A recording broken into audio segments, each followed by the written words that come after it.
What's the best platform to create a website? Okay, so here's my little mini rant on this. I don't care what tool we're talking about, I always say use the one that works for you the best. Now the ones that I use, so same thing with design. Like I'm not always like, you have to use Illustrator, you have to use Photoshop. If Canva works for you, great. If a PowerPoint works for you, great. When it comes to a website, the two I would say to look at and start with are Squarespace and WordPress.org.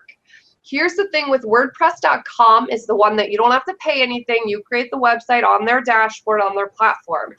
If you're really serious about business, you do need to make an investment. And getting hosting and a domain is usually less than $100 a year. I mean, it's not that hard. And I'm sorry, I know there's a conversion for you guys over in your neck of the woods. I totally agree.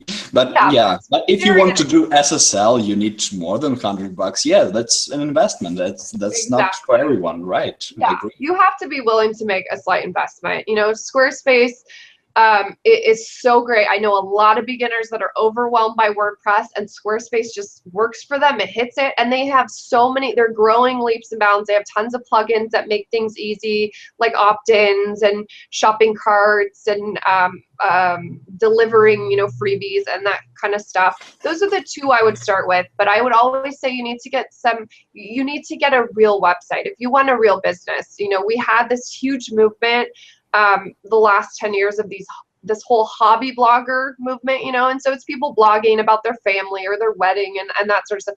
That's what like the blogger platform's great for. That's what WordPress.com is great for. But if you want a business, you need to make an investment on the website side, and that doesn't have to be thousands of dollars by any means, but those are the two platforms that will grow with you, that are beautiful, are very easy to use for no tech skills. I mean, it is still a learning curve, but you don't need coding or any of this highly technical expertise.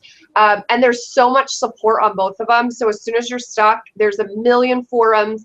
There's help desk. Like every plugin has support behind it. So you're never going to get in a corner where you're not going to know what the hell to do. There's always avenues with those two platforms to go get help very easily and for free.